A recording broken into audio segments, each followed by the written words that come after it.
Le PSG face à l'Inter Milan, une finale de Ligue des Champions aux enjeux multiples, le Paris Saint-Germain s'apprête à disputer l'un des matchs les plus importants de son histoire, la finale de la Ligue des Champions contre l'Inter Milan.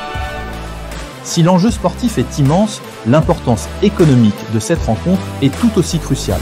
Une victoire pourrait rapporter au club jusqu'à 150 millions d'euros, mais au-delà de cette perspective alléchante, les finances du PSG révèlent une réalité plus contrastée. Les revenus du PSG, un géant financier du football européen, lors de la saison 2023-24, le Paris Saint-Germain a franchi un cap historique en générant un chiffre d'affaires record de 806 millions d'euros, ce qui le place parmi les 3 clubs les plus rentables d'Europe, aux côtés du Real Madrid et de Manchester City. Le club de la capitale tire ses revenus de plusieurs grandes sources, sponsoring et partenariats commerciaux. Le PSG a construit un réseau de partenaires mondiaux, allant de grandes marques du luxe à des géants technologiques, générant des centaines de millions chaque année. Droit TV.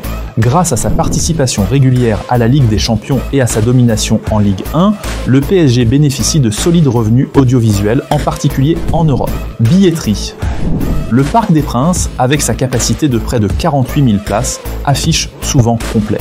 Les matchs européens génèrent des recettes particulièrement élevées. Merchandising et vente de maillots.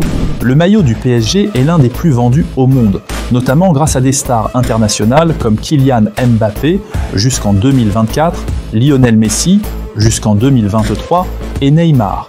Au total, les revenus globaux du PSG atteignent près de 893 millions d'euros, un niveau jamais vu dans l'histoire du club. Des charges très élevées. Malgré ces revenus colossaux, le PSG affiche toujours des pertes financières importantes. Pour la saison 2023-2024, le club enregistre une perte nette de 108 millions d'euros. Cette situation s'explique principalement par des charges opérationnelles très élevées, salaires et cotisations sociales. Le PSG possède l'une des masses salariales les plus élevées au monde, avec 653 millions d'euros versés aux joueurs, au staff et aux employés. Des joueurs comme Mbappé ou Neymar ont perçu des salaires annuels dépassant les 50 millions d'euros bruts. Frais généraux. Cela comprend les frais d'agent, de déplacement pour les compétitions, de sécurité autour des matchs, etc. pour un total de 153 millions d'euros. Amortissements liés au transfert. Les achats de joueurs, même étalés sur plusieurs années, pèsent lourd sur les comptes du club. En 2023 à 2024, ces amortissements s'élèvent à 129 millions d'euros. Cette structure de coûts, couplée à une dépendance au succès sportif, place le PSG dans une position vulnérable sur le plan économique, malgré des revenus impressionnants. L'impact économique d'une victoire en Ligue des Champions, une victoire face à l'Inter Milan, pourrait marquer un tournant décisif pour le club. En plus du prestige sportif, les retombées financières seraient majeures. Prime de l'UEFA. En remportant la Ligue des Champions, le PSG pourrait toucher jusqu'à 100 millions d'euros entre les primes de performance, les droits TV et les bonus. Effet sponsor. Une victoire renforce l'attractivité commerciale du club. Les partenaires existants seraient prêts à revoir leur contrat à la hausse et de nouveaux sponsors pourraient rejoindre le projet parisien.